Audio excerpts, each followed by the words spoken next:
Election commission इसकी घोषणा करेगा, किस तरीके से देख रहे हैं बिहार की बात करें? इसमें किस तरह से देखना है, ये देखना होगा कि कितने चरणों में अनाउंस करता है माननीय चुनाव आयोग और क्या से क्या तिथि होगी। लेकिन सबसे महत्वपूर्ण सवाल है कि चुनाव आयोग को एक निष्पक्ष संस्था के रूप में हम काम करते देखना चाहते हैं। अभी 2 नियुक्तियां हुई हैं।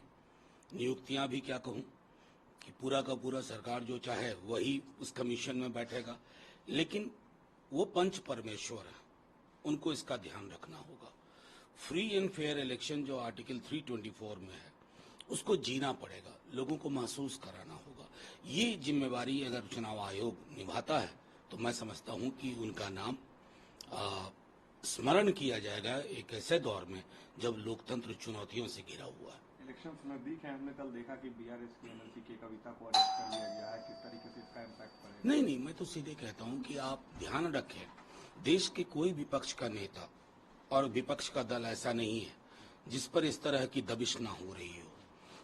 मुझे खबर है, पुख्ता तौर पर मैं आपको बताऊं, मुझे खबर है कि हमारे बिहार में ही 100-125 लोगों की लिस्ट बनी हुई है। बीजेपी पॉलिटिकली डील नहीं कर पा रही है, तो इन 100-125 लोगों को किसी प्रकार ईडी, आईटी, सीबीआई, और हमें उन्हीं संस्थाओं से खबर है जो हमारे मित्र हैं, अधिकारी हैं, वो मना करते हैं कि ये नहीं करना चाहिए। लेकिन ये जो मौजूदा भाजपा है ना, ये अपने राजनीतिक हित को साधने के लिए किसी भी एक्सटेंट तक जा सकती है। अभी देखते रहिए। आपने भी इलेक्टोरल बॉन्ड पे सवाल खड़े किए। कल राहुल गांधी ने कहा कि ये वर्ल्ड्स बिगेस्ट रैकेट है एक्सटॉर्शन का। देखिए, आप एक सीधी सी बात, कल आपके माध्यम से मैंने कहा था कि फलानी तारीख को रेड पड़ती है ईडी की। वो मिश्रा जी थे ना, उनको कई एक्सटेंशन दिया गया था शायद इसी कारण से। अब वो रेड पड़ती है और with in days erectile bond खरीदे जाते हैं। उसके बाद जिन पर रेड पड़ी उनके मुकदमों का कुछ पता नहीं चलता, मुकदमे हवा में चले गए। मैं कह रहा हूं कि आजाद हिंदुस्तान की इससे भ्रष्ट पार्टी कोई नहीं है, क्योंकि इन्होंने जिसको कहते हैं ना कि लीगलाइज्ड लूट का एक तरीका इलेक्ट्रल बॉन्ड को बनाया था। अमित शाह ने पीएफओ को लेकर कहा कि वहां हिंदू और मुस्लिम रहने वाले सब हमारे हैं, लेकिन यहाँ पर जिस तरीके से देश में पुत्र और पुत्री के मुंह में पार्टियां बर्बाद हो रही है, उसका असर दिख रहा है। एनसीपी को भी टारगेट किया, बिहार को भी लेकर बोला। अपने पुत्र को स्मरण किया कि नहीं? उनके पुत्र एक बड़े पद पे हैं, और भाजपा के अगर मैं कैलेंडर प्रकाशित कर दूं, किसका पुत्र कहां है, किसकी पुत्री कहां है, किसकी पुत्री की पुत्री कहां है, तो फिर क्या रहेगा? इलेक्शन के दौर में इनको पीओके याद आता है, इस तरह की चीजें याद आती हैं। ये नहीं बता पा रहे हैं अमित शाह जी कि 2 करोड़ रोजगार के वादे पे प्रधानमंत्री जी 14 में आए थे।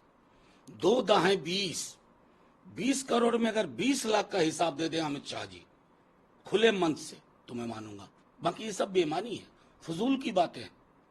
उन्होंने तो चैलेंज भी किया कि 20,000 करोड़ के बॉन्ड में 6,000 बीजेपी के और 14,000 बाकी पार्टियों को उनसे सवाल। नहीं, जिनके समक्ष ये सवाल किया, पता नहीं क्यों उन्होंने उस सवाल का प्रतिकार नहीं किया।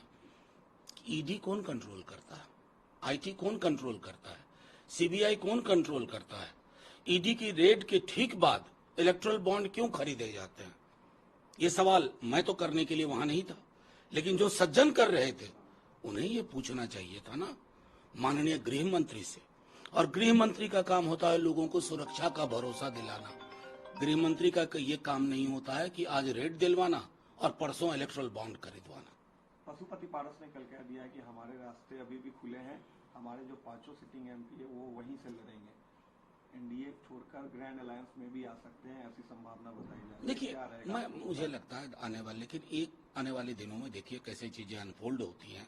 लेकिन एक चीज तो महत्वपूर्ण है कि ये भाजपा, वो जो यूज एंड थ्रो पेन है ना, उससे भी बुरा संगठन। पशुपति पारस जी के माध्यम से एलजेपी तोड़वा लिया, सांसद ले लिए, अब चुनाव आया तो चिराग जी के साथ समझौता कर दिया, पशुपति जी को छोड़ दिया। तो भारतीय राजनीति में इस तरह के क्षण हमने कम देखे।